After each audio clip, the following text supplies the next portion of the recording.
Non è che niente dietro c'è un piano nemmeno troppo segreto per sostituire Zelensky? Le Monde, l'ex ministro della difesa ucraino, sta valutando la possibilità di un viaggio negli Stati Uniti. Dopo il video, questo video lo pubblico oggi, giovedì 20 agosto. Dopo il video di Fedorov, l'ex ministro della difesa cacciato da Zelensky, panico. Perché ha parlato di elezioni durante la guerra, cosa assolutamente esclusa categoricamente da tutti, dai politici al governo di Kiev, di rimando tutti quegli altri politici che sostengono Kiev e i media da riporto. Tutti quanti ci spiegano quante motivazioni buone ci sono per non fare le elezioni in Ucraina. Non si può. A questo punto, dopo che Fedorov ha invece ribaltato la situazione con la richiesta, con la possibilità, qualche soluzione si troverà, no? Ha lasciato intendere. Sono tutti terrorizzati dalle elezioni. Il più terrorizzato? Indovinate un po' chi è? Quello con la maglietta verde che va chiedendo sempre soldi e armi in giro per il mondo. Politico. L'inaspettato appello di Fedorov alla nazione affinché si recasse alle urne ha scatenato immediate reazioni da tutto lo spettro politico. Tutti. I critici hanno insistito sul fatto che un'elezione di questo tipo sarebbe vietata innanzitutto dalla legge marziale ucraina, quindi ci copriamo subito dietro la legge perché fa comodo, e sarebbe impossibile da organizzare in tempo di guerra nel 2026. Io posso capire nel 1920, ma nel 2026 è impossibile organizzare, perché poi dicono ci sono quelli che sono scappati 4 milioni in giro per... Non dicono che sono scappati. Sono rifugiati per l'Europa 4 milioni, come si fa? Ma come si fa? Oh, ma che... Il voto all'estero c'è sempre stato, oramai non è una cosa proprio... Poi ci sono delle tecnologie recentine che permetterebbero di votare a distanza. Però vabbè, comunque, no, noi andiamo avanti con matita e foglio. Sarebbe vietata, sarebbe impossibile e farebbe il gioco della Russia e seminerebbe divisioni in un momento in cui l'unità nazionale è vitale. Ma che strano, ma che sorpresa. I politici che stanno distruggendo l'Ucraina, che stanno mandando al fronte a massacrare gli ucraini, con uno dei governi più corrotti al mondo, con tutte le proteste che ci sono per gli arruolamenti forzati per strada, temono le elezioni. Non l'avrei mai detto. Mai lo avrei detto. Una cosa incredibile. Però la curiosa nota è: ma non ci dicono continuamente quando qualcuno prova a dire guardate, il negoziato, parliamo, dialoghiamo, vediamo che cosa vuole, compromessi. No, perché il popolo ucraino è compatto intorno al suo presidente, al suo governo, perché vuole continuare la guerra, perché nessun passo indietro, nessuna concessione, dritti contro la Russia. Ci dicono questo, è compatto. Quindi un'eventuale elezione oggi dovrebbe confermare questa compattezza. Dovrebbe o confermare Zelensky o mettere su uno ancora più oltranzista di Zelensky. Assolutamente niente. Fedorov nel suo discorso non ha parlato né di compromessi né di pace né di negoziato né di niente. Uno ancora più dritto su questa, no? Cioè, perché, ripeto, cito di nuovo, farebbe il gioco della Russia? Perché? Se arriva uno peggio, ancora più... non farebbe affatto il gioco della Russia. E seminerebbe divisioni in un momento in cui l'unità nazionale è vitale. Ma se sono tutti d'accordo, quali divisioni seminerebbe il votare? Oppure si ha paura del processo democratico, dove in teoria non si può controllare molto il voto, oppure si esprime effettivamente la volontà popolare? Un funzionario sentito da politico che ovviamente chiede l'anonimato si è mostrato caustico riguardo alla possibilità di tenere elezioni a fronte di devastanti attacchi russi. Virgolettato.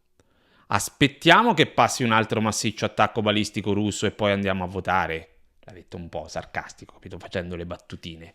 Allora, io ricordo che oramai mesi fa, se non era il 2025, poco ci mancava, Putin aveva autorizzato o aveva proposto un cessate il fuoco limitato al periodo delle elezioni in Ucraina per consentire le elezioni in Ucraina.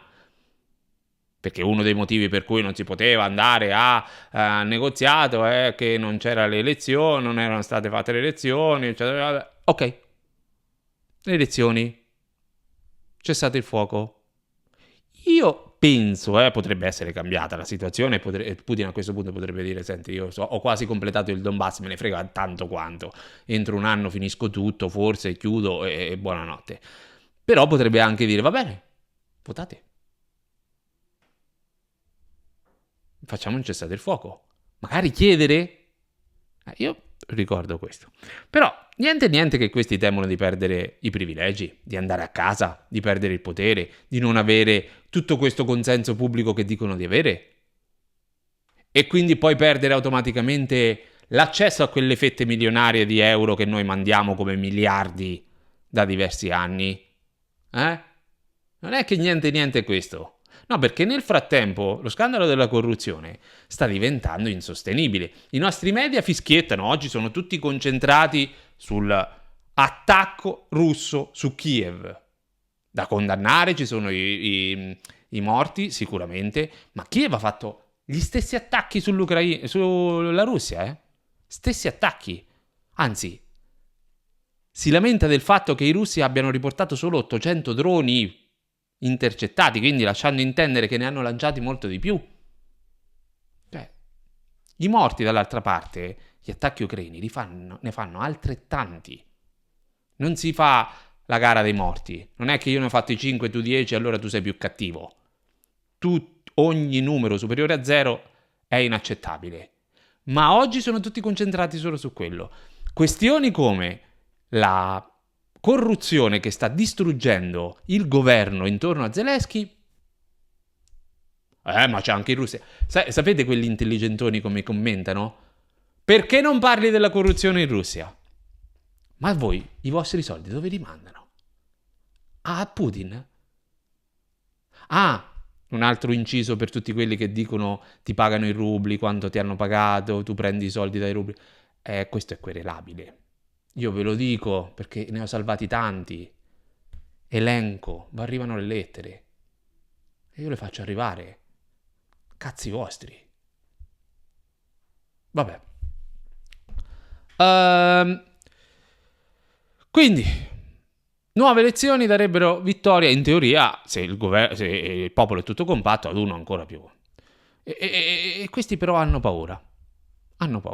Secondo le fonti citate dal Kiev Independent, Mikhailo Fedorov, questo ex ministro tanto popolare perché piace alle mamme, starebbe pianificando un viaggio negli Stati Uniti la prossima settimana. Questo potenziale viaggio si inserisce nel contesto delle sue critiche aperte al governo in carica e alle elezioni in Ucraina. Sebbene il programma preciso dei suoi incontri non sia ancora chiaro, cioè il fatto che va negli Stati Uniti, in stretto contatto con Elon Musk, sistemi Starlink, lui è uno molto legato nell'immaginario alla tecnologia, avrebbe rivoluzionato l'esercito ucraino facendo progredire tecnologicamente l'uso dei droni, cioè ha alimentato, agevolato un cambiamento che i vecchi, diciamo così, quelli più legati alla vecchia scuola, erano un po' resti, secondo lui. Ha detto che la corruzione ne è talmente tanta che... Non fraintendetemi.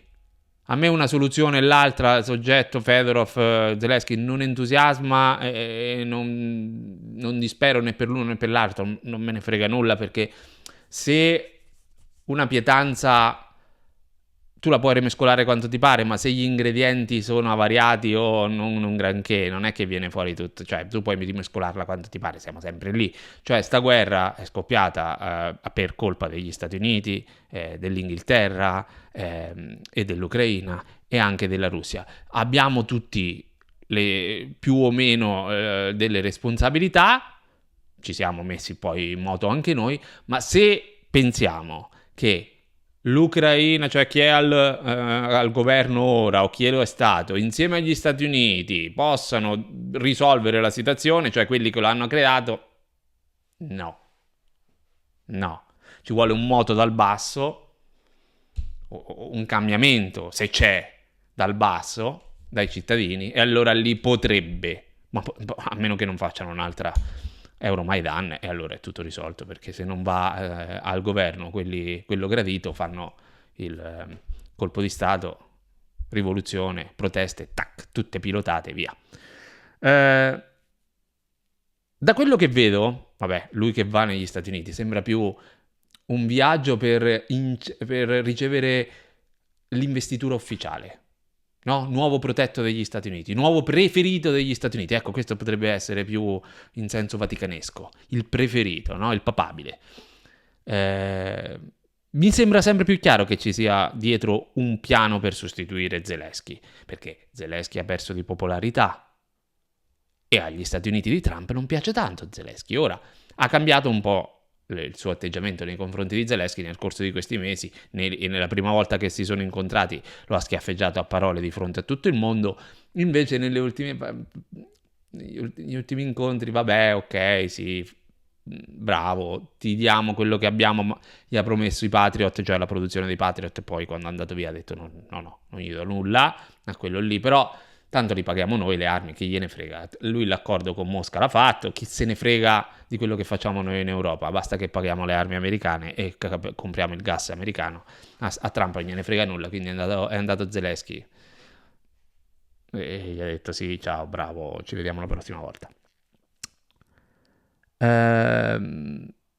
C'è tutta questa, sembra che ci sia questo piano per sostituire Zelensky, per mettere uno nuovo, che nell'immaginario cambierà tutto, sospetto che non cambierà nulla. Cioè, cambierà tutto per non cambiare nulla. Ok?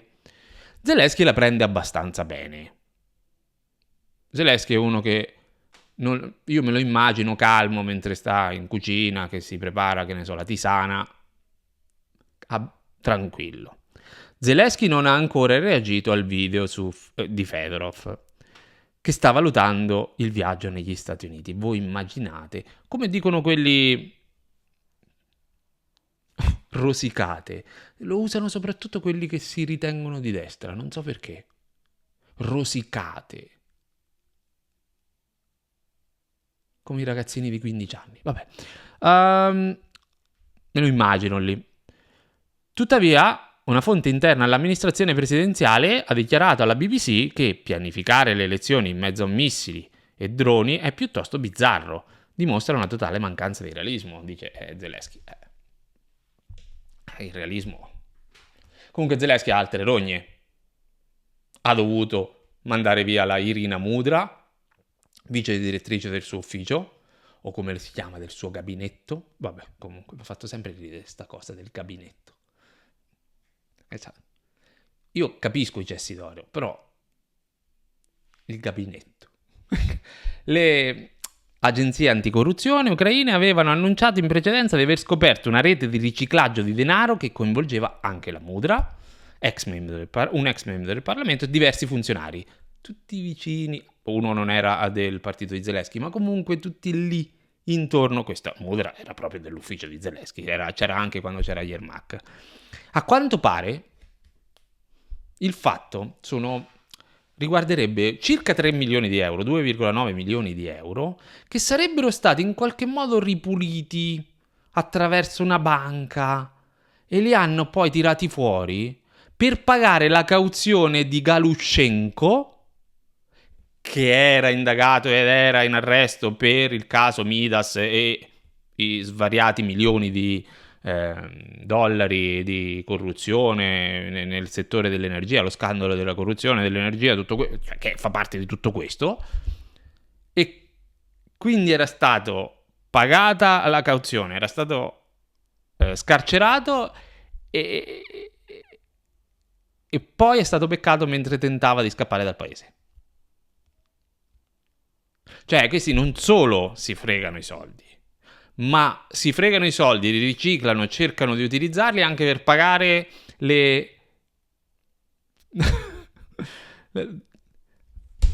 i riscatti. Vabbè, non...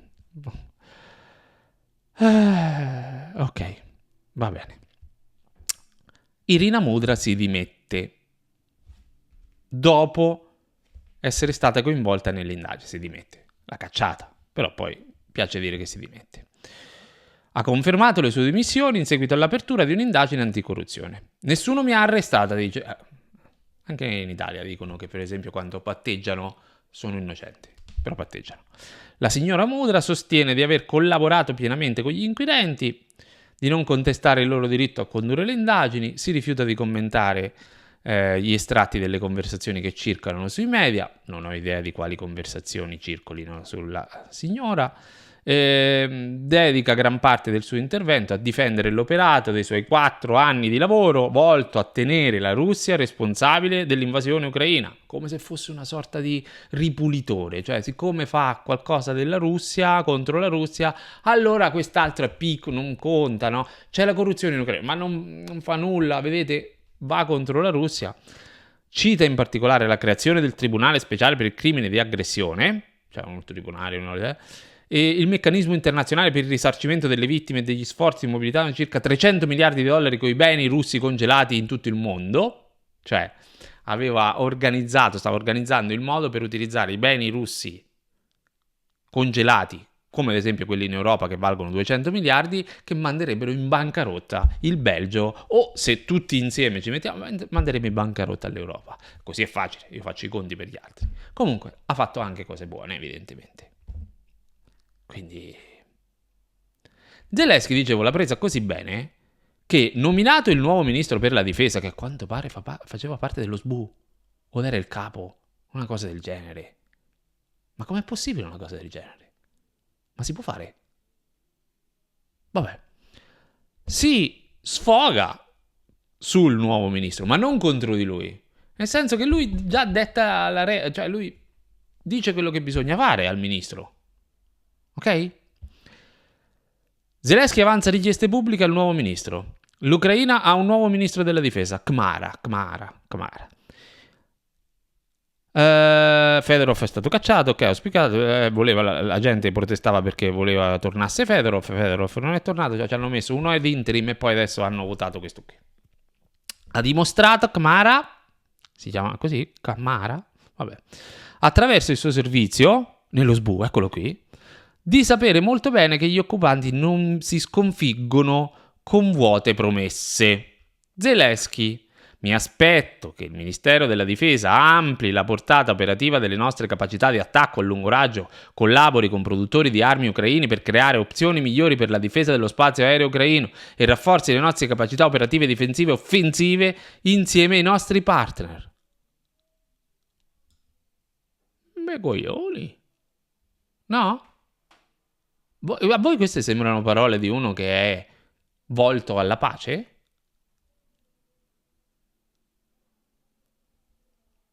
Cioè, chi è il ministro della difesa? Sto Khmara o Zelensky? Ha capito subito comunque il tizio, perché ha detto: il nuovo ministro della difesa ucraino promette di intensificare gli attacchi in profondità contro la Russia.